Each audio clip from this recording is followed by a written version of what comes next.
ಇದು ಮೊದಲನೇದಾಗಿ ಸೇಲ್ಗಿರುವಂತ ಮರಿಗಳು ಎಲ್ಲವೂ ಕೂಡ ಡಿವಾರ್ಮಿಂಗ್ ಎರಡೆರಡು ಸಲ ಡಿವಾರ್ಮಿಂಗ್ ಆಗಿದೆ, ಹಾಗೂ ಒಂದು ವ್ಯಾಕ್ಸಿನೇಷನ್ ಕೂಡ ಆಗಿದೆ. ಸೊ ಎಲ್ಲ ಸುಮ್ಮನೆ ಎಲ್ಲರೂ ಹೇಳ್ತಾರೆ ಸಿಂಪಲ್ ಆಗಿ ಶೆಡ್ ಮಾಡ್ಕೊಂಡ್ರೆ ಸಾಕು, ಸುಮ್ಮನೆ ಕೂಡ್ಬಿಟ್ರೆ ಸಾಕು ಅಂತ. ಒಳಗಡೆ ಸಾಕೋರು ಹಂಗಾಗಲ್ಲ. ಒಂದೇ ಕಡೆ ಕೂಡ್ಬಿಟ್ಟು ಏನೋ ಒಂದು ಟ್ರೇ ಇಟ್ಕೊಂಡ್ಬಿಟ್ಟು ಮೇಕೆ ಬ್ರೀಡಿಂಗ್ ಮಾಡಕ್ ಆಗಲ್ಲ. ಸೊ ಇವನ್ಗಿರಕ್ಕೆ ಒಂದು ಜಾಗ ಬೇಕು. ಸೊ ಇವನ್ನ ಎಲ್ಲಾರ ತರ ಬಿಡಕ್ಕಾಗಲ್ಲ, ಯಾಕೆಂದ್ರೆ ಇಲ್ಲಿ ನೋಡ್ತಾ ಇರ್ಬೋದು, ಈ ಜಾಗ ತುಂಬಾ ದೊಡ್ಡದಿದೆ. ಸೊ ಅವನು ಬೇರೆ ಕಡೆ ಎಲ್ಲ ಬಿಟ್ರೆ ಅಲ್ಲಿ ತಲೆ ತೂರಿಸಿ ಅವನು ಮೇವನ್ನ ತಿನ್ನೋದು ತುಂಬಾ ಕಷ್ಟ ಆಗುತ್ತೆ. ಮೇವು ಬೆಳ್ಕೊಳಕ್ಕೆ ಜಾಗ ಇರಲ್ಲ ಅಥವಾ ನೀರಿರಲ್ಲ ಅನ್ನೋರು. ಸೊ ಈ ಮರಿಗಳು ಒಂದೇ ನೋಡಿ, ಆ ರೀತಿ ಈ ರೀತಿ ಒಂದು ಪಿಂಡಿ ಹುಲ್ಲಿದ್ರೆ ಇವಕ್ಕೆ ಒಂದು ವಾರ ಹಾಕ್ಬೋದು. ಸೊ ಹುರುಳಿಕಾಳು ಸಣ್ಣ ಮರಿಗಳಿಗೆ ಹುರುಳಿಕಾಳು ಕೊಟ್ಟು ಸಾಕ್ತೀನಿ. ಸೊ ಹುರುಳಿಕಾಳು ಕೊಟ್ರೆ ಮರಿಗಳು ಹಾಲು ಕುಡಿಯೋದು ಬಿಟ್ಟಿರ್ತಾವಲ್ಲ, ಅವಾಗ ತುಂಬಾ ಚೆನ್ನಾಗಿ ಬೆಳವಣಿಗೆ ಬರುತ್ತೆ. ಮತ್ತೆ ಹಿಂಡಿ ಹೊಸದಾಗಿ ತಂದಿರೋ ಮೇಕೆಗಳಿಗೂ ಮನೇಲಿ ಹುಟ್ಟಿದಂತ ಮೇಕೆಗಳಿಗೂ ಇದೇ ಡಿಫ್ರೆನ್ಸು. ಕೆಲವೊಂದು ಹೊಸದಾಗಿ ತಂದಿರೋವು ರಾಗಿ ಹುಲ್ಲು ಅಷ್ಟಾಗಿ ತಿನ್ನಲ್ಲ, ಯಾಕೆಂದ್ರೆ ಅವೆಲ್ಲೂ ರಾಗಿ ಹುಲ್ಲು ಕಡಿಯೋಕೆ ಪ್ರಾಕ್ಟೀಸ್ ಆಗಿರಲ್ಲ. ಸೊ ಇವು ಮರಿಗಳಲ್ಲೇ ತುಂಬಾ ಚೆನ್ನಾಗಿ ಪ್ರಾಕ್ಟೀಸ್ ಆಗಿರೋದ್ರಿಂದ ತುಂಬಾ ಚೆನ್ನಾಗಿ ತಿಂತಾವ್ ರಾಗಿ ಹುಲ್ಲು. ಯಾಕೆಂದ್ರೆ ತಾಯಿ ಜೊತೆ ಹಾಲು ಕುಡಿತಾ ಇರ್ತವೆ, ಅವ್ರಿನ್ನೂ ಸಪ್ರೇಟ್ ಮಾಡಿರಲ್ಲ. ಸೊ ಅವಾಗ ಏನಾಗುತ್ತೆ, ಮರಿಗಳು ವೀಕ್ ಆಗ್ತವೆ, ಕಾಯಿಲೆ ಬೀಳೋ ಚಾನ್ಸಸ್ ಜಾಸ್ತಿ ಇರುತ್ತೆ. ಇಲ್ಲಿ ಮೂರು ಮರಿ ನೋಡಿ, ಇವು ಕೂಡ ಸಖತ್ತಾಗಿ ಇವಾಗ ಮೇವು ತಿನ್ನಕ್ ಸ್ಟಾರ್ಟ್ ಮಾಡಿದ್ದಾವೆ. ಸೊ ಇಲ್ಲಿ ತಿನ್ನಕ್ ಆಗಲ್ಲ, ಅವಕ್ಕೆ ಇವ್ರ ಜೊತೆ ಕಷ್ಟ ಆಗತ್ತೆ. ಸೊ ಇವನ್ನ ಎಲ್ಲ ಇವಾಗ ನಾನೇನ್ ಮಾಡ್ಬೇಕು, ಸಪ್ರೇಟ್ ಮಾಡ್ಬೇಕು. ನೋಡಿ ಇಷ್ಟು ಚಿಕ್ಕ ಮರಿ ನೋಡಿ ಆಲ್ರೆಡಿ ಮೇವು ಕುಡಿಯೋಕೆ ಸ್ಟಾರ್ಟ್ ಮಾಡ್ತಾ ಇದೆ. ಇದೇನಿಲ್ಲ ಅಂದ್ರೂ ಈಗ ಒಂದು 10 days ಮರಿ. ಹಾಯ್ ಸ್ನೇಹಿತರೆ, ಎಲ್ರಿಗೂ ನಮಸ್ಕಾರ. ಮತ್ತೊಂದು ವಿಶೇಷ ವಿಡಿಯೋಗೆ ತಮ್ಮೆಲ್ರಿಗೂ ಸ್ವಾಗತ. ಈಗಾಗಲೇ ನೀವು ತಮ್ಲೈನಲ್ಲಿ ನೋಡಿರ್ತೀರ, ಯೂಟ್ಯೂಬ್ ತಮ್ಲೈನಲ್ಲಿ ಏನಪ್ಪ ವಿಷಯ ಅಂತ. ಹೌದು ಸ್ನೇಹಿತರೆ, ನಮ್ಮಲ್ಲಿರುವಂಥ ಒಂದು 7 ಮರಿಗಳು ಸದ್ಯಕ್ಕೆ ಸೇಲ್ಗಿದ್ದಾವೆ. ತುಂಬ ಜನ ನನ್ನ ಬೇರೆ ವಿಡಿಯೋಸ್ ಎಲ್ಲ ನೋಡಿದಾಗ ತುಂಬ ಜನ ಕೇಳ್ತಿರೋರು, ಸರ್ ನಿಮ್ಮ ಹತ್ರ ಮರಿ ಇದೆಯಾ ಅಂತ. ಅಂದರೆ ಸದ್ಯಕ್ಕಲ್ಲ, ಒಂದು 3 ತಿಂಗಳಿಂದ ತುಂಬ ಜನ ಕೇಳ್ತಾ ಇದ್ರು. ಸೊ ಅವಾಗ ತಾನೇ ನಮ್ಮ ಹತ್ರ ಎಲ್ಲ ಮರಿಗಳು ಕೂಡ ಅವಾಗ ತಾನೇ ಹುಟ್ಟಿದ್ವು, ಮತ್ತೆ ಹೀಗೆ ಅವಾಗಿನ್ನೂ ಹಾಲು ಕುಡಿತಾ ಇದ್ವು. ಸೊ ಆವಾಗ ಆ ಕಾರಣದಿಂದ ಕೊಡೋಕ್ಕಾಗಿರಲಿಲ್ಲ ಮರಿಗಳನ್ನ. ಈಗಲೂ ಏನು ಮರಿಗಳನ್ನ ಕೊಡಬೇಕು ಅಂತೇನಿಲ್ಲ, ಅದೇ ಒಂದು ಪ್ರಾಬ್ಲಮ್ ಆಗಿಬಿಟ್ಟಿದೆ. ಸೊ ಆ ಪ್ರಾಬ್ಲಮ್ ಏನು ಅಂತ ಹೇಳ್ತೀನಿ. ಸೊ ಸದ್ಯಕ್ಕೆ ಇಲ್ಲಿ ನಮ್ಮ ಹತ್ರ 7 ಮರಿಗಳಿದ್ದಾವೆ. ಎಲ್ಲವೂ ಕೂಡ 4 ತಿಂಗಳು, 4.25 ತಿಂಗಳು, 5 ತಿಂಗಳು ಆ ರೀತಿಯ ಮರಿಗಳಿದ್ದಾವೆ. ಎಲ್ಲವೂ ಕೂಡ ಚೆನ್ನಾಗಿ ಮೇವು ತಿಂತಿದ್ದಾವೆ, ಚೆನ್ನಾಗಿ ತಿಂಡಿ ತಿಂತಿದ್ದಾವೆ. ಸೊ ಅದು ಕೂಡ ನಿಮಗೆ ಇದೇ ವಿಡಿಯೋದಲ್ಲಿ ಕಂಟಿನ್ಯೂಸರಿ ತೋರಿಸ್ತೀನಿ. ಅದಕ್ಕೆ ಮುಂಚೆ ಯಾಕಪ್ಪ ನಾನು ಮರಿಗಳನ್ನ ಸೇಲ್ ಮಾಡ್ತಾ ಇದ್ದೀನಿ ಅಂದರೆ, ಸೊ ತೋರಿಸ್ಬಿಡ್ತೀನಿ ರೀ. ಸೊ ನೋಡಿ ಸ್ನೇಹಿತರೆ, ನನ್ನ ಹತ್ರ ಇವಾಗ ಸದ್ಯಕ್ಕೆ ಸೇಲ್ಗಿರೋ ಮರಿಗಳು ಇವು ಎಲ್ಲವೂ ಕೂಡ ಆರೋಗ್ಯವಂತ ಮರಿಗಳು, ತುಂಬ ಚೆನ್ನಾಗಿದ್ದಾವೆ. ಸೊ ಎಲ್ಲವೂ ಚೆನ್ನಾಗಿ ಮೇವು ತಿಂತಿದ್ದಾವೆ, ಚೆನ್ನಾಗಿ ಆರೋಗ್ಯವಾಗಿದ್ದಾವೆ, ತಿಂಡಿ ತಿಂತಿದ್ದಾವೆ. ಏನೆಲ್ಲ ತಿಂಡಿ ಕೊಡ್ತಾ ಇದ್ದೀನಿ ಅದಕ್ಕೆ ಮುಂಚೆ ಆಮೇಲೆ ಹೇಳ್ತೀನಿ. ಸೊ ಇದು ಮೊದಲನೇದಾಗಿ ಸೇಲ್ಗಿರೋಂಥ ಮರಿಗಳು ಎಲ್ಲವೂ ಕೂಡ ಡಿವಾರ್ಮಿಂಗ್ ಎರಡೆರಡು ಸಲ ಡಿವಾರ್ಮಿಂಗ್ ಆಗಿದೆ, ಹಾಗೂ ಒಂದು ವ್ಯಾಕ್ಸಿನೇಷನ್ ಕೂಡ ಆಗಿದೆ. ಸೊ ಎಲ್ಲ ಆರೋಗ್ಯವಾಗಿದ್ದಾವೆ. ಕಾರಣ ಯಾಕಪ್ಪ ಸದ್ಯಕ್ಕೆ ನಾನು ಸೇಲ್ ಮಾಡ್ತಾ ಇರೋದು ಅಂದರೆ, ಈ ಬ್ರೀಡಿಂಗ್ ಅಂತಂದ ಬಂದರೆ ನಾವು ಶೆಡ್ ಒಳಗಡೆ ಸಾಕಿರೋರು ತುಂಬ ಕಷ್ಟ ಆಗುತ್ತೆ. ಏನಪ್ಪ ಅಂತ ಕಷ್ಟ ಅಂತಂದರೆ, ಶೆಡ್ಡು ಬ್ರೀಡಿಂಗಲ್ಲಿ ತುಂಬ ಕಂಪಾರ್ಟ್ಮೆಂಟ್ ಬೇಕಾಗುತ್ತೆ. ಯಾವುದೋ 1-2 ಕಂಪಾರ್ಟ್ಮೆಂಟ್ ಮಾಡಿಕೊಂಡು ಸುಮ್ಮನೆ ಎಲ್ಲರೂ ಹೇಳ್ತಾರೆ ಸಿಂಪಲ್ ಆಗಿ ಶೆಡ್ ಮಾಡ್ಕೊಂಡ್ರೆ ಸಾಕು, ಸುಮ್ಮನೆ ಕೂಡ್ಬಿಟ್ರೆ ಸಾಕು ಅಂತ. ಒಳಗಡೆ ಸಾಕೋರು ಹಂಗಾಗಲ್ಲ. ಒಂದೇ ಕಡೆ ಕೂಡ್ಬಿಟ್ಟು ಏನೋ ಒಂದು ಟ್ರೇ ಇಟ್ಕೊಂಡ್ಬಿಟ್ಟು ಮೇಕೆ ಬ್ರೀಡಿಂಗ್ ಮಾಡೋಕ್ಕಾಗಲ್ಲ. ತುಂಬ ಕಷ್ಟ ಇದೆ ಆ ರೀತಿ ಮಾಡೋದು. ಸೊ ಪ್ರತಿಯೊಂದು ಮೇಕೆಗೂ ಒಂದು 3-4 ಮೇಕೆಗೂ, ಮರಿ ಹಾಕುವಂಥ ಮೇಕೆಗಳಾಗಲಿ ಅಥವಾ ಪ್ರೆಗ್ನೆಂಟ್ ಇರೋಂಥಕ್ಕಾಗಲಿ ವಾತಗಳಿಗಾಗಲಿ ಸಪ್ರೇಟ್ ಒಂದು ಕಂಪಾರ್ಟ್ಮೆಂಟ್ ಇರಬೇಕು. ಸಣ್ಣ ಮರಿಗಳಿಗೆ ಒಂದು ಕಂಪಾರ್ಟ್ಮೆಂಟ್ ಇದ್ರೆ, ಹಾಲು ಕುಡಿಯೋಂಥ ಮರಿಗಳಿಗೆ ಒಂದು ಕಂಪಾರ್ಟ್ಮೆಂಟ್ ಇರಬೇಕು. ಇಲ್ಲಾಂದ್ರೆ ಗುದ್ದಾಡ್ತವೆ, ಬೇರೆ ಮರಿಗಳು ಹೊಸ ಮರಿಗಳನ್ನ ಹತ್ರಕ್ಕೆ ಸೇರ್ಸಲ್ಲ, ತುಂಬ ವೀಕ್ ಆಗಿಬಿಡ್ತವೆ. ಸೊ ಅದಕ್ಕಾಗಿ ಏನು ಮಾಡಬೇಕು, ಪ್ರತಿಯೊಂದಕ್ಕೂ ಒಂದೊಂದು ಕಂಪಾರ್ಟ್ಮೆಂಟ್ ಇರಬೇಕು. ಸೊ ಆದರೆ ನಮಗಿಲ್ಲಿ ಕಂಪಾರ್ಟ್ಮೆಂಟ್ಸ್ಗಳದ್ದು ಪ್ರಾಬ್ಲಮ್ ಆಗ್ಬಿಟ್ಟಿದೆ. ಸೊ ನೀವು ನೋಡ್ತಾ ಇರ್ಬೋದು, ಇಲ್ಲಿ ನಮಗೆ ಈ ಕಡೆ ಈ ಸೈಡಲ್ಲಿ ಬಂದು 2 ಕಂಪಾರ್ಟ್ಮೆಂಟ್ ಇದ್ದಾವೆ. ಸೊ ಈ 2 ಕಂಪಾರ್ಟ್ಮೆಂಟ್ ಕೂಡ ಫುಲ್ ಆಗ್ಬಿಟ್ಟಿದೆ. ಸೊ ಇಲ್ಲಿ ಪೂರ್ತಿ ಒಂದು 20 ಓತ ಮರಿಗಳು ಬಿಟ್ಬಿಟ್ಟಿದ್ದೀವಿ. ಸೊ ಇನ್ನು ಈ ಕಡೆ ಬಂದರೆ ಇವನು ನಮ್ಮ ಕಿಂಗ್ ಮೇಕರ್, ಇವನ್ಗಿರಕ್ಕೆ ಒಂದು ಜಾಗ ಬೇಕು. ಸೊ ಇವನ್ನ ಎಲ್ಲಾರ ತರ ಬಿಡಕ್ಕಾಗಲ್ಲ, ಯಾಕೆಂದ್ರೆ ಇಲ್ಲಿ ನೋಡ್ತಾ ಇರ್ಬೋದು, ಈ ಜಾಗ ತುಂಬಾ ದೊಡ್ಡದಿದೆ. ಸೊ ಅವನು ಬೇರೆ ಕಡೆ ಎಲ್ಲ ಬಿಟ್ರೆ ಅಲ್ಲಿ ತಲೆ ತೂರಿಸಿ ಅವನು ಮೇವನ್ನ ತಿನ್ನೋದು ತುಂಬಾ ಕಷ್ಟ ಆಗುತ್ತೆ. ಸೊ ಅದಕ್ಕಾಗಿ ಅವನಿಗೆ ಒಂದು ಸಪ್ರೇಟ್ ಕಂಪಾರ್ಟ್ಮೆಂಟ್ ಬೇಕು. ಇಲ್ಲಿ ಏನಪ್ಪಾ ಅಂತಂದ್ರೆ, ಇವನ್ ಜೊತೆ ಯಾವ ಮೇಕೆಗಳು ಈಟಕ್ಕೆ ಬರ್ತವೆ ಆ ಮೇಕೆಗಳನ್ನ ಮಾತ್ರ ಇವನ ಹತ್ರ ಬಿಡ್ತೀವಿ. ಮತ್ತೆ ಇವನೇನ್ ತುಂಬಾ ಸಾಧು, ಬೇರೆ ಮೇಕೆಗಳಿಗೆಲ್ಲ ಗುದಿಯಲ್ಲ, ಆದ್ರೂ ಇವನ್ ಜೊತೆ ಜಾಸ್ತಿ ಜನ ಬಿಡಕ್ಕಾಗಲ್ಲ. ಯಾಕೆ ಅಂತಂದ್ರೆ ಅವ್ರವರೇ ಗುದ್ದಾಡ್ಕೊಳ್ಳೋದು ಜಾಸ್ತಿ ಇವನ್ ಜೊತೆ ಇದ್ದಾಗ. ಸೊ ಹೆಣ್ಮೇಕೆಗಳು, ಈ ಓತಗಳು ಗುದ್ದಾಡೋದ್ಕಿಂತ ಹೆಣ್ಮೇಕೆಗಳು ಗುದ್ದಾಡೋದೇ ತುಂಬಾ ಡೇಂಜರು. ಯಾವ್ದಾದ್ರು ಪ್ರೆಗ್ನೆಂಟ್ ಇದ್ರೆ ಅವಕ್ಕೆ ಗುದ್ಕೊಬಿಡುತ್ತೆ. ಸೊ ಹಾಗಾಗಿ ಇವನ್ ಜೊತೆ ಜಾಸ್ತಿ ಜನ ಬಿಡಕ್ ಆಗಲ್ಲ. ಸೊ ಇನ್ನು ಈ ಕಡೆ ಬಂದ್ರೆ ನೋಡಿ ಇಲ್ಲಿ ನಿಮ್ಗೆ 2 ಮರಿ ಕಾಣಿಸ್ತಿದೆ, ಇಲ್ಲಿ ನಿಮ್ಗೆ 2 ಮರಿ ಕಾಣಿಸ್ತಿದೆ, ನೆಕ್ಸ್ಟ್ ಇಲ್ಲಿ 2 ಮರಿ ಇದೆ. ಸೊ ಅಲ್ಲೊಂದು ಮರಿ ಇದೆ ನೋಡಿ, ಇಲ್ಲಿ 2 ಮರಿ ಇದೆ, ಅಲ್ಲೊಂದು ಮರಿ ಇದೆ, ಇಲ್ಲಿ 3 ಮರಿ ಕಾಣಿಸ್ತಿದ್ಯಾ, ಅಲ್ಲೊಂದು ಮರಿ ಕಾಣಿಸ್ತಿದ್ಯಾ. ಸೊ ಇನ್ನ 2 ಮರಿ ಇದಾವೆ, ಅವು ಆಚೆ ಕಡೆ ಆಟ ಆಡ್ತಾ ಇದಾವೆ, ಅವನು ತೋರಿಸ್ತೀನಿ. ಸೊ ಅವನ್ನೆಲ್ಲ ಆ ಒಂದು ಏನು ಇವಾಗ ರೀಸೆಂಟ್ ಆಗಿ ಬಂದಿರೋ ಒಂದು 9 ಮರಿ ಈ ಬ್ಯಾಚಲ್ಲಿ ಕಳೆದ 1 ತಿಂಗಳಿಂದ ಒಂದು 9 ಮರಿ ನಮ್ಮಲ್ಲಿ ಹುಟ್ಟಿದಾವೆ.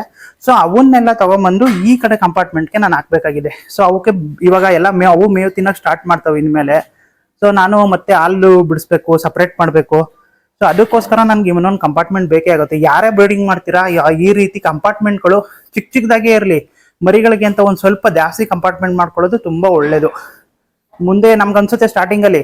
ಸೊ ನಾನು ಸ್ಟಾರ್ಟಿಂಗು ಮಾಡಿದಾಗ ಶೆಡ್ ಓಪನಿಂಗ್ ಟೈಮಲ್ಲಿ ಯಾವುದು ಕಂಪಾರ್ಟ್ಮೆಂಟ್ ಇರಲಿಲ್ಲ ನೋಡಿ, ಇದೊಂದು ಕಂಪಾರ್ಟ್ಮೆಂಟ್ ಇಷ್ಟೇ ಇದ್ದಿದ್ದು. ಸೊ ಆಮೇಲೆ ಮತ್ತೆ ವೆಲ್ಡಿಂಗ್ ಅವ್ರನ್ನೆಲ್ಲ ಕರೆಸಿ ನೋಡಿ, ಇಲ್ಲೊಂದು ಕಂಪಾರ್ಟ್ಮೆಂಟ್ ಮಾಡಿ, ಅಲ್ಲೊಂದು ಕಂಪಾರ್ಟ್ಮೆಂಟ್ ಮಾಡಿ, ಈ ಕಡೆ ಒಂದು 3 ಕಂಪಾರ್ಟ್ಮೆಂಟ್ ಮಾಡ್ಕೊಂಡ್ರೆ ಈ ಕಡೆ ಜಾಸ್ತಿ ಮರಿಗಳು ಫ್ಯಾಟ್ನಿಂಗು ಅಥವಾ ಬ್ರೀಡಿಂಗ್ ಹೆಣ್ಮೇಕೆಗಳನ್ನ ಜಾಸ್ತಿ ಇದ್ದಾಗ ಬಿಡಕ್ಕೆ ಅಂತ ಇದೊಂದು ಕಂಪಾರ್ಟ್ಮೆಂಟ್ ಪೂರ್ತಿ ಹಿಂಗೆ ಬಿಟ್ಕೊಂಡಿದ್ದೀನಿ. ಬಟ್ ಇವನಿಗೆ ಅಂತಾನೆ ಒಂದು ಸಪ್ರೇಟು, ನಮ್ಮ ಓತಕ್ಕೆ ಅಂತಾನೆ ಒಂದು ಸಪ್ರೇಟ್ ಕಂಪಾರ್ಟ್ಮೆಂಟ್ ಇಟ್ಕೊಂಡಿದ್ದೀನಿ. ಸೊ ಹೀಗಾಗಿ ಏನ್ ಮಾಡ್ಬೇಕು, ಈಗ ನಾನು ಇಲ್ಲಿರೋಂಥ ಮರಿಗಳನ್ನ, ಸಣ್ಣ ಮರಿಗಳನ್ನೆಲ್ಲ ಅವು ಇನ್ಮೇಲೆ ಮೇವು ತಿನ್ನಕ್ಕೆ ಸ್ಟಾರ್ಟ್ ಮಾಡ್ತಾವಿದ್ದಾವೆ. ಸೊ ಕೆಲವೊಂದು ಸ್ಟಾರ್ಟ್ ಮಾಡಿದ್ದಾವೆ, ಕೆಲವೊಂದು ಸ್ಟಾರ್ಟ್ ಮಾಡ್ತಾ ಇದ್ದಾವೆ. ಅವಕ್ಕೂ ಕೂಡ ಹೆಚ್ಚಿನ ರೀತಿಯಲ್ಲಿ ಕೇರ್ ಮಾಡಬೇಕು, ಚೆನ್ನಾಗಿ ತಿಂಡಿ ಕೊಡಬೇಕು. ಅದಕ್ಕೋಸ್ಕರ ಏನ್ ಮಾಡ್ಬೇಕು, ಈ ಮರಿಗಳ ಜಾಗದಲ್ಲಿ ಅವನ್ನ ಹಾಕ್ಬೇಕು. ಸೊ ಇವ್ರ ಜೊತೆನೆ ಬಿಡಕ್ಕಾಗಲ್ಲ, ಯಾಕಂದ್ರೆ ಇವೆಲ್ಲರೂ ಆಲ್ರೆಡಿ ದೊಡ್ಡವಾಗಿದ್ದಾವೆ. ಸೊ ಅವು ಸೇರ್ಸಲ್ಲ, ಗುದಿಯೋದು ಎಲ್ಲ ಮಾಡ್ತವೆ. ಸೊ ಹಾಗಾಗಿ ಅವನ್ನ ಇಲ್ಲಿ ಬಿಡ್ಬೇಕಂತಂದ್ರೆ ಈ ಮರಿಗಳನ್ನ ನನ್ನ ಹತ್ರ ಖಾಲಿ ಆಗ್ಬೇಕು. ಸೊ ಇದಕ್ಕೋಸ್ಕರ ನಾನು ಈ ಮರಿಗಳನ್ನ ಸೇಲ್ಗಿಡ್ತಿದ್ವಿ. ಇಲ್ಲ ಈ ಮರಿಗಳನ್ನ ನಾನೇ, ಯಾಕಂದ್ರೆ 5 ಓತ್ ಮರಿಗಳಿರೋದ್ರಿಂದ ನಾನೇ ಸ್ವಲ್ಪ ಫ್ಯಾಟ್ನಿಂಗ್ ಮಾಡಬೇಕು, ಚೆನ್ನಾಗಿ ಮಾಡಿ ಮಾರಬೇಕು, ಒಂದೇ ಸಲ ಒಳ್ಳೆ ದುಡ್ಡಿಗೆ ಒಂದು 10,000 ರೇಂಜಲ್ಲಿ ಮಾರಬೇಕು ಅಂತಿದ್ದೆ. ಬಟ್ ಆದರೆ ಅದೇ ಹೇಳಿದ್ನಲ್ಲ, ಕಂಪಾರ್ಟ್ಮೆಂಟ್ ಪ್ರಾಬ್ಲಮ್ ಇರೋದ್ರಿಂದ ನಾನು ಈ ಮರಿಗಳನ್ನ ಕೊಡಬೇಕಾಗಿದೆ. ಏನಂದ್ರೆ ಈಗ ಏನಾಗ್ಬಿಟ್ಟಿದೆ ಅಂದ್ರೆ, ಮರಿ ಮಾರ್ತಾ ಇದೀವಿ ಅಂದ್ರೆ ಏನೋ ಪ್ರಾಬ್ಲಮ್ ಇದೆ ಅದಕ್ಕೆ ಮಾರ್ತಿದ್ದಾರೆ ಅನ್ನೋ ಆ ಥರ ಜನರು ಇರ್ತಾರೆ. ಸೊ ಅದಕ್ಕೋಸ್ಕರ ಯಾವುದಕ್ಕೋಸ್ಕರ ನಾನು ಮರಿಗಳನ್ನ ಮಾರ್ತಾ ಇದ್ದೀನಿ ಅಂತ ಹೇಳ್ತಾ ಇದೀನಿ. ಮತ್ತೆ ತುಂಬಾ ಜನ ಹಳಬ್ರು ಕೂಡ ಕೇಳ್ತಾ ಇದ್ರು ಇದೆಯಾ ಅಂತ. ಸೊ ಅವ್ರ ನಂಬರ್ ಎಲ್ಲ ನಾನು ಮಿಸ್ ಮಾಡ್ಕೊಂಡ್ಬಿಟ್ಟಿದೀನಿ. ಸೊ ಯಾರಾದ್ರೂ ಮರಿ ಬೇಕಾಗಿರೋರು, ಹಳಬ್ರು ಅವಾಗ ಮುಂಚೆ ಯಾರು ಫೋನ್ ಮಾಡಿದ್ರಿ, ಅವ್ರ ವಿಡಿಯೋ ನೋಡ್ತಾ ಇದ್ರೆ ದಯವಿಟ್ಟು ಇವಾಗ ಮರಿಗಳು ಸೇಲ್ಗಿದಾವೆ. 2 ಹೆಣ್ಣು ಮರಿಗಳಿದಾವೆ, ಮತ್ತೆ ಇನ್ನ ಮಿಕ್ಕ 5 ಗಂಡು ಮರಿಗಳು ಸದ್ಯಕ್ಕೆ ಸೇಲ್ಗಿದಾವೆ. ಸೊ ಇವು ಯಾವ ರೀತಿ ಮೇವು ತಿಂತಿದ್ದಾವೆ, ತಿಂಡಿ ಏನೇನು ಕೊಡ್ತಾ ಇದ್ದೀನಿ ಅದನ್ನೆಲ್ಲನೂ ಕೂಡ ನಿಮಗೆ ತೋರಿಸ್ತೀನಿ. ನಂಗೆ ಮುಂದೆ ವಿಡಿಯೋ ನೋಡಿ. ಸೊ ತುಂಬಾ ಜನಕ್ಕೆ ಡೌಟ್ ಇರುತ್ತೆ, ಸೊ ಮರಿಗಳು ಮೇವು ತಿಂತಾವೋ ಇಲ್ವೋ, ಯಾವ ರೀತಿ ಮೇವು ತಿಂತದವೆ ಅಂತ. ಸೊ ಅದಕ್ಕೋಸ್ಕರ ಇವು ತೋರಿಸ್ಬಿಡ್ತಾ ಇದ್ದೀನಿ ಇಲ್ಲೇ ಕಂಟಿನ್ಯೂಸ್ ಆಗಿ. ಸೊ ನೋಡಿ, ಜೋಳ ಹಾಕೊಂತ ಇದ್ದೀನಿ. ಮತ್ತೆ ನೋಡಿ ಹುರುಳಿಕಾಳು, ನಾನು ಹುರುಳಿಕಾಳು ಸಣ್ಣ ಮರಿಗಳಿಗೆ ಹುರುಳಿಕಾಳು ಕೊಟ್ಟು ಸಾಕ್ತೀನಿ. ಸೊ ಹುರುಳಿಕಾಳು ಕೊಟ್ಟರೆ ಮರಿಗಳು ಹಾಲು ಕುಡಿಯೋದು ಬಿಟ್ಟಿರ್ತಾವಲ್ಲ, ಅವಾಗ ತುಂಬ ಚೆನ್ನಾಗಿ ಬೆಳವಣಿಗೆ ಬರುತ್ತೆ. ಮತ್ತು ಹಿಂಡಿ ನೋಡ್ತಾ ಇದ್ದೀರಾ, ತುಂಬ ಜನಕ್ಕೆ ಡೌಟ್ ಇರುತ್ತೆ, ಏನು ತಿಂತಿದ್ದಾವೋ ಮರಿಗಳು, ಏನು ತಿನ್ನಲ್ವೋ, ತಗೊಂಡೋಗ್ಬಿಡ್ತೀರಾ. ಆಮೇಲೆ ತುಂಬ ಜನ ಯಾಕಂದ್ರೆ ನಮಗೂ ಆ ರೀತಿ ಆಗಿದೆ, ಮರಿಗಳು ತಂದ್ಬಿಡ್ತೀವಿ, ಅಲ್ಲಿ ಮೇವು ತಿಂತಿದ್ದಾವೆ ಅಂತ ಹೇಳ್ಬಿಡ್ತಾರೆ. ಬಟ್ ಆದರೆ ಮರಿಗಳು ತಂದ್ಮೇಲೆ ಗೊತ್ತಾಗುತ್ತೆ ವೀಕ್ ಆಗ್ಬಿಡ್ತವೆ ಮರಿಗಳು, ಯಾಕೆಂದ್ರೆ ತಾಯಿ ಜೊತೆ ಹಾಲು ಕುಡಿತಾ ಇರ್ತವೆ, ಅವ್ರಿನ್ನೂ ಸಪ್ರೇಟ್ ಮಾಡಿರಲ್ಲ. ಸೊ ಅವಾಗ ಏನಾಗುತ್ತೆ, ಮರಿಗಳು ವೀಕ್ ಆಗ್ತವೆ, ಕಾಯಿಲೆ ಬೀಳೋ ಚಾನ್ಸಸ್ ಜಾಸ್ತಿ ಇರುತ್ತೆ. ಸೊ ನೋಡಿ, ಈ ರೀತಿ 3 ತಿಂಡಿ ಮಿಕ್ಸ್ ಮಾಡ್ತೀನಿ. ಸೊ ಹಿಂಡಿನೆಲ್ಲ ಚೆನ್ನಾಗಿ ಪುಡಿ ಮಾಡಿಕೊಂಡು ಹತ್ತತ್ರ ಏನಿಲ್ಲ ಅಂದ್ರೆ ಒಂದು ಮರಿಗೆ 100ರಿಂದ 150 ಗ್ರಾಮ್ ಅಷ್ಟು ಕೊಡ್ತೀನಿ. ಸೊ ಮತ್ತೆ ನಾವು ಸಾಕೋದು ಇನ್ನೊಂದು ಏನಪ್ಪ ಅಂತಂದ್ರೆ ರಾಗಿ ಹುಲ್ಲು. ಸೊ ರಾಗಿ ಹುಲ್ಲು ತುಂಬ ಜನ ಹೇಳ್ತಾರೆ ರಾಗಿ ಹುಲ್ಲಲ್ಲಿ ಮರಿಗಳು ಮೇಂಟೈನ್ ಮಾಡ್ಬೋದು ಅಂತ. ಖಂಡಿತ ಮೇಂಟೈನ್ ಮಾಡ್ಬೋದು. ತೋರಿಸ್ತೀನಿ ಅದು ರಾಗಿ ಹುಲ್ಲು ಕೂಡ ಹೇಗೆ ತಿಂತವೆ ಅಂತ. ಸೊ ನೋಡಿ, ಸದ್ಯಕ್ಕೆ ತಿಂಡಿ ಹೇಗೆ ತಿಂತಿದೆ ನೋಡಿ. ತುಂಬ ಜನ ಡೌಟ್ ಇರುತ್ತೆ, ತಿಂಡಿ ತಿಂತವೋ ಇಲ್ವೋ, ಜೋಳ ತಿಂತವೋ ಇಲ್ವೋ ಅಂತ. ಸೊ ಅದಕ್ಕೋಸ್ಕರ ಒಂದು ಕನ್ಫರ್ಮೇಷನ್ಗೋಸ್ಕರ ವಿಡಿಯೋ, ಮತ್ತು ನಾವು ಏನೇನು ಕೊಡ್ತೀವಿ ಮರಿಗಳಿಗೆ ಅನ್ನೋದು ಕೂಡ ಬೇರೆಯವ್ರಿಗೂ ಕೂಡ ಗೊತ್ತಾಗಲಿ. ನೋಡಿದ್ರಲ್ಲ, ನೋಡಿ ಇಷ್ಟು ತಿಂಡಿ ಕೊಡ್ತೀನಿ ನಾನು.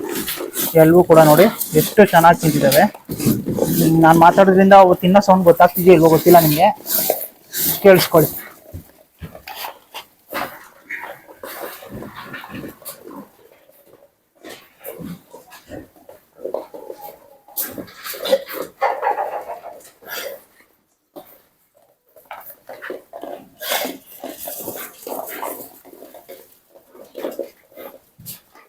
ಸೊ ನೋಡಿದ್ರಲ್ಲ ತಿಂಡಿ ಹೇಗೆ ತಿಂತಿದ್ದಾವೆ ಅಂತ.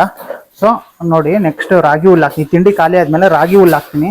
ಸೊ ರಾಗಿ ಹುಲ್ಲು ಕೂಡ ಹೇಗೆ ತಿಂತಿದ್ದಾವೆ ಅಂತ ನೀವು ನೋಡೋರಂತೆ. ಸೊ ನೋಡಿ ಅವು ತಿಂಡಿ ತಿಂದಾಯ್ತು, ಸದ್ಯಕ್ಕೆ ರಾಗಿ ಹುಲ್ಲು ಹಾಕಿದ್ದೀನಿ.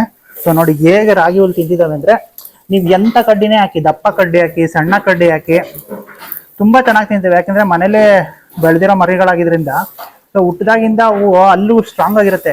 ಸೊ ಹೊಸದಾಗಿ ತಂದಿರೋ ಮೇಕೆಗಳಿಗೂ ಮನೇಲಿ ಹುಟ್ಟಿದಂಥ ಮೇಕೆಗಳಿಗೂ ಇದೇ ಡಿಫ್ರೆನ್ಸು. ಕೆಲವೊಂದು ಹೊಸದಾಗಿ ತಂದಿರೋವು ರಾಗಿ ಹುಲ್ಲು ಅಷ್ಟಾಗಿ ತಿನ್ನಲ್ಲ, ಯಾಕೆಂದರೆ ಅವೆಲ್ಲೂ ರಾಗಿ ಹುಲ್ಲು ಕಡಿಯೋಕ್ಕೆ ಪ್ರಾಕ್ಟೀಸ್ ಆಗಿರಲ್ಲ. ಸೊ ಇವು ಮರಿಗಳಲ್ಲೇ ತುಂಬ ಚೆನ್ನಾಗಿ ಪ್ರಾಕ್ಟೀಸ್ ಆಗಿರೋದ್ರಿಂದ ತುಂಬ ಚೆನ್ನಾಗಿ ತಿಂತಾವೆ ರಾಗಿ ಹುಲ್ಲು. ಸೊ ತುಂಬ ಜನ ಏನಾವು ಮಾಡ್ತೀರಾ, ಅವ್ರಿಗೆ ಮೇವು ಬೆಳ್ಕೊಳಕ್ಕೆ ಜಾಗ ಇರಲ್ಲ ಅಥವಾ ನೀರಿರಲ್ಲ ಅನ್ನೋರು. ಸೊ ಈ ಮರಿಗಳು ಒಂದೇ ನೋಡಿ ಆ ರೀತಿ ಈ ರೀತಿ ಒಂದು ಪಿಂಡಿ ಹುಲ್ಲಿದ್ರೆ ಇವಕ್ಕೆ ಒಂದು ವಾರ ಹಾಕ್ಬೋದು. ಸೊ ಏನೊಂದು 100-120 ರೂಪಾಯಿ ಒಂದು ಪಿಂಡಿ ರಾಗಿ ಹುಲ್ಲಲ್ಲಿ ಇವನ್ನ ಒಂದು ವಾರ ಮೇಂಟೈನ್ ಮಾಡ್ಬೋದು. ಸೊ ದೊಡ್ಡದಾಗ್ತಾ ಸ್ವಲ್ಪ ಜಾಸ್ತಿ ಆಗುತ್ತೆ. ಸೊ ಇವಾಗಿರೋ ಸಣ್ಣ ಮರಿಗಳಾಗಿ ಒಂದು ಪಿಂಡಿಲಿ ಒಂದು ವಾರ ಸಾಕ್ಬೋದು. ಈ ರೀತಿ ರಾಗಿ ಹುಲ್ಲು ತಿನ್ನೋ ಕೂಡ ಮರಿಗಳು ಇವು ತುಂಬ ಉಪಯೋಗ ಆಗುತ್ತೆ ಸಾಕೋದಕ್ಕೆ. ಸೊ ನೋಡಿದವರು ಇಂಟ್ರೆಸ್ಟ್ ಇರೋರು ದಯವಿಟ್ಟು ಕಾಲ್ ಮಾಡಿ, ಸುಮ್ಮನೆ ಫೋನ್ ಮಾಡಬೇಡಿ. ಏನಾದ್ರು ಮಾಹಿತಿ ಇದ್ರೆ ಆಯಿತು ಫೋನ್ ಮಾಡಿ ತಿಳಿಸ್ಕೊಳ್ಳೋಣ. ಮರಿಗೆ ಏನಾದರೂ ಪ್ರಾಬ್ಲಮ್ ಇದ್ದರೆ, ಹುಷಾರಿಲ್ಲ ಅಥವಾ ಡಿವಾರ್ಮಿಂಗ್ ಮಾಡಬೇಕು, ಯಾವ್ದು ಮಾಡಬೇಕು ಅಂತ ಏನಾದ್ರು ಕೇಳಿದ್ರೆ ಮಾಡಿ. ಸೊ ನಾನು ಖಂಡಿತ ನನಗೆ ಗೊತ್ತಿರೋಷ್ಟು, ಯಾಕೆಂದರೆ ನಾನೇನು ತುಂಬ ಎಕ್ಸ್ಪೀರಿಯನ್ಸ್ ಇಲ್ಲ, ನನಗೆ ಗೊತ್ತಿರೋದು ನಾನು ಮರಿಗಳಿಗೆ ನಾನು ಏನು ಮಾಡ್ತಾ ಇದ್ದೀನಿ ಅದನ್ನ ನಿಮ್ಗೆ ಹೇಳ್ಬೋದು. ಅಥವಾ ಇನ್ನೂ ಏನೋ ಪ್ರಾಬ್ಲಮ್ ಇದ್ದು ನನಗೂ ಗೊತ್ತಾಗ್ತಿಲ್ಲ ಅಂದರೆ ನನಗೆ ಗೊತ್ತಿರೋಂಥ ಸ್ನೇಹಿತರಿಂದ ನಿಮಗೆ ಕಾಂಟ್ಯಾಕ್ಟ್ ಮಾಡ್ತೀನಿ. ಸೊ ಅವ್ರ ಹತ್ರ ನೀವು ಮಾತಾಡಿ ತಿಳ್ಕೊಬೋದು. ಸೊ ಈ ರೀತಿ ಮರಿಗಳು ಸದ್ಯಕ್ಕೆ ಸೇಲ್ಗಿದ್ದಾವೆ. ಇದರಲ್ಲಿ 7 ಮರಿಗಳಿದ್ದಾವೆ. ಇದರಲ್ಲಿ 2 ಹೆಣ್ಣು ಮರಿಗಳು, ಇನ್ನು 5 ಗಂಡು ಮರಿಗಳು. ಸೊ ನಾನು ಮುಂಚೆನೇ ಹೇಳ್ದಾಗೆ, ಸೊ ನನಗೆ ಕಂಪಾರ್ಟ್ಮೆಂಟ್ ನೋಡಿ ಯಾವಾಗಲೇ 2 ಮರಿಗಳು ಕಾಣಿಸ್ತಿರ್ಲಿಲ್ಲ. ಸೊ ಇವಾಗ 2 ಮರಿ ನೋಡಿ, ಇದೊಂದು ಮರಿ. ಸೊ ಪೂರ್ತಿ ಒಂದೊಂದ್ಸಲ ತೋರಿಸ್ಬಿಡ್ತೀನಿ ನೋಡಿ. ಇಲ್ಲಿ 3 ಮರಿ ನೋಡಿ, ಇವು ಕೂಡ ಸಖತ್ತಾಗಿ ಇವಾಗ ಮೇವು ತಿನ್ನಕ್ಕೆ ಸ್ಟಾರ್ಟ್ ಮಾಡಿದ್ದಾವೆ. ಸೊ ಇಲ್ಲಿ ತಿನ್ನಕ್ಕಾಗಲ್ಲ ಅವಕ್ಕೆ, ಇವ್ರ ಜೊತೆ ಕಷ್ಟ ಆಗುತ್ತೆ. ಸೊ ಇವನ್ನ ಎಲ್ಲ ಇವಾಗ ನಾನೇನು ಮಾಡಬೇಕು, ಸಪ್ರೇಟ್ ಮಾಡಬೇಕು. ನೋಡಿ ಇಷ್ಟು ಚಿಕ್ಕ ಮರಿ ನೋಡಿ ಆಲ್ರೆಡಿ ಮೇವು ಕುಡಿಯೋಕ್ಕೆ ಸ್ಟಾರ್ಟ್ ಮಾಡ್ತಾ ಇದೆ. ಇದೇನಿಲ್ಲ ಅಂದರೂ ಈಗ ಒಂದು 10 ಡೇಸ್ ಮರಿ, ಮತ್ತು ಇದು ಮತ್ತು ಅದು. ಸೊ ನೋಡಿ ಇಲ್ಲೊಂದು ಮರಿ ಇದೆ, ಮತ್ತು ಇಲ್ಲಿ 2 ಮರಿ ಇದೆ, ಇನ್ನೂ ಒಂದು ಮರಿ ಇದೆ. ಅದೆಲ್ಲ ಆಯ್ತಪ್ಪ, ಇನ್ನೊಂದು ಮರಿ ಎಲ್ಲೋ ಕೂತಿದೆ ಹೊಸ್ಕೊಂಡು. ನೋಡಿ ಇಲ್ಲೊಂದು ಮರಿ ಇದೆ. ಸೊ ಈ ಒಂದು 9 ಮರಿಗಳು ಏನಿದ್ದಾವೆ ಅವನ್ನೆಲ್ಲ ನಾನು ಈ ಕಡೆ ಹಾಕ್ಬೇಕಾಗಿರೋದ್ರಿಂದ ಕಂಪಾರ್ಟ್ಮೆಂಟ್ ಪ್ರಾಬ್ಲಮ್ ಇರೋದ್ರಿಂದ ಸದ್ಯಕ್ಕೆ ಸೇಲ್ಗಿದ್ದಾವೆ. ಸೊ ಇನ್ನು ಎಲ್ಲರೂ ಕೇಳೋದು ಫೋನ್ ಅವ್ರಿಗೆ ನೋಡಿದ ತಕ್ಷಣ ಅನ್ಸೋದು ಪ್ರೈಸ್ ಎಷ್ಟೋ ಜಾಸ್ತಿ ಇರ್ಬೋದು ಅಂತ. ಇನ್ನು ವಿಡಿಯೋ ನೋಡಿದ್ಮೇಲೆ ಕೊನೆದಾಗ ಬರೋದೇ ಎಷ್ಟು ದುಡ್ಡು ಇರ್ಬೋದು, ಏನೋ ಜಾಸ್ತಿ ಇರ್ಬೋದು ಅಂತ. ಆ ಥರ ಏನಿಲ್ಲ, ತುಂಬ ರೀಸನಬಲ್ ಪ್ರೈಸಲ್ಲೇ ಕೊಡ್ತಾ ಇದ್ದೀನಿ. ಸೊ ನಿಮಗೆ ತೂಕದ ಲೆಕ್ಕದಲ್ಲಿ ಬೇಕಾದ್ರೆ ತೂಕದ ಲೆಕ್ಕದಲ್ಲೂ ಕೊಡ್ತೀನಿ, ಅಥವಾ ನೀವು ಮರಿ ಉಂಡೆ ಲೆಕ್ಕದಲ್ಲಿ ಬೇಕಾದರೆ ಮರಿ ಉಂಡೆ ಲೆಕ್ಕ ಅಂದರೆ ಬಂದು ನೋಡಬೇಕು, ನೀವು ನೋಡಿ ಮರಿ ಇಷ್ಟ ಆಗಬೇಕು. ಸೊ ಅವಾಗ ನಾವು ಒಂದು ಪ್ರೈಸ್ನ ಫಿಕ್ಸ್ ಮಾಡ್ಬೋದು ಈ ರೀತಿ ಅಂತ. ಸೊ ತೂಕದ ಲೆಕ್ಕದಲ್ಲಿ ಬೇಕಾದ್ರೆ ತೂಕದ ಲೆಕ್ಕದಲ್ಲಿ, ಉಂಡೆ ಲೆಕ್ಕದಲ್ಲಿ ಬೇಕಾದ್ರೆ ಉಂಡೆ ಲೆಕ್ಕದಲ್ಲಿ. ಸೊ ನಿಮ್ಗೆ ಯಾವ ಮರಿ ಬೇಕೋ ನೀವು ಸೆಲೆಕ್ಟ್ ಮಾಡಿಕೊಂಡು ನೀವು ತಗೊಂಡೋಗ್ಬೋದು. ಸೊ ನೋಡಿದ್ರಲ್ಲ ಸ್ನೇಹಿತರೆ, ಮರಿಗಳು ಯಾವ ರೀತಿ ಇದ್ದಾವೆ, ಎಷ್ಟು ಆಕ್ಟಿವ್ ಆಗಿದ್ದಾವೆ, ಹೆಲ್ತಿ ಆಗಿದ್ದಾವೆ ಅಂತ. ಸೊ ನಿಮ್ಗೆ ಯಾರಿಗಾದ್ರೂ ಈ ಮರಿಗಳು ತಗೋಬೇಕು ಅಂತ ಇಷ್ಟ ಆದಲ್ಲಿ, ಮತ್ತು ಇವು ಮೇಯ್ನ್ ಏನಪ್ಪ ಅಂತಂದರೆ ನಿಮ್ಗೊಂದು ಏನಂತ ಹೇಳಿದ್ರೆ ಅಡ್ವಾಂಟೇಜ್ ಏನಂತಂದರೆ, ರಾಗಿ ಹುಲ್ಲೊಂದು ತಿನ್ನೋಂಥ ಮರಿಗಳು. ಸೊ ತುಂಬ ಸ್ವಲ್ಪ ಆ ಸೊಪ್ಪು ತರಬೇಕು, ಈ ಸೊಪ್ಪು ತರಬೇಕು, ಆಮೇಲೆ ತಿನ್ನಿಸ್ಬೇಕು ಅನ್ನೋದು ಏನಿರಲ್ಲ. ರಾಗಿ ಹುಲ್ಲೊಂದಿದ್ರೆ ಸಾಕು, ಆರಾಮಾಗಿ ಮರಿಗಳನ್ನ ನೀವು ಸಾಕ್ಬೋದು. ತುಂಬ ಸಿಂಪಲಾಗಿ, ಅಂದರೆ ಒಟ್ಟಿನಲ್ಲಿ ಒಳ್ಳೆ ಕೈ ತಿಂಡಿ ಕೊಡಬೇಕು. ರಾಗಿ ಹುಲ್ಲು ಹಾಕ್ತಾ ಇದೀವಿ, ಬರೀ ಒಂದು ಮೇವು ಹಾಕ್ಬಿಟ್ರೆ ಸಾಲದು. ಒಳ್ಳೆ ಕೈ ತಿಂಡಿ ಕೊಟ್ಕೊಂಡು ನೀವು ಹುರುಳಿಕಾಳು, ಜೋಳ, ಹಿಂಡಿ ಅಥವಾ ಆ ಥರ ಏನಾದರೂ ಅಟ್ಲೀಸ್ಟ್ ಏನಾದರೂ ಒಂದು ಸ್ವಲ್ಪ ಒಂದು 100 ಗ್ರಾಮ್ ಆದರೂ ಮೇವು ತಿಂಡಿನ ಕೊಟ್ಕೊಂಡು ನೀವು ಸಾಕ್ಕೊಂಡ್ರೆ ಆರಾಮಾಗಿ ತುಂಬ ಈಸಿಯಾಗಿ ಸಾಕ್ಕೋಬೋದು. ಸೊ ಹೇಳ್ದಾಗೆ ಎಲ್ಲ ರೀತಿ ಡಿವಾರ್ಮಿಂಗು ಮತ್ತು ಒಂದು ವ್ಯಾಕ್ಸಿನೇಷನ್ ಕೂಡ ಆಗಿದೆ.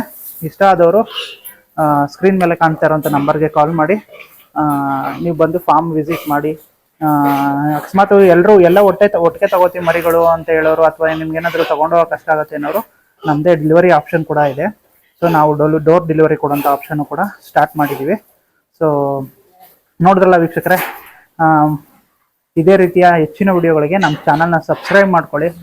ಹಾಗೂ ಈ ವಿಡಿಯೋ ನಿಮ್ಗೆ ಇಷ್ಟ ಆದಲ್ಲಿ ಲೈಕ್ ಮಾಡಿ. ಹಾಗೂ ನಿಮ್ಮ ಫಾರ್ಮ್ ಮಾಡ್ತಿರೋಂಥ ಸ್ನೇಹಿತರು ಯಾರಾದರೂ ಇದ್ದರೆ ಅವ್ರಿಗೇನಾದರೂ ಈ ಮಾಹಿತಿ ಬೇಕು ಅಂತ ಅನ್ಸಿದ್ರೆ ಅವ್ರಿಗೂ ಕೂಡ ಶೇರ್ ಮಾಡಿ ಅಂತ ಹೇಳ್ತಾ ನಮಸ್ಕಾರ.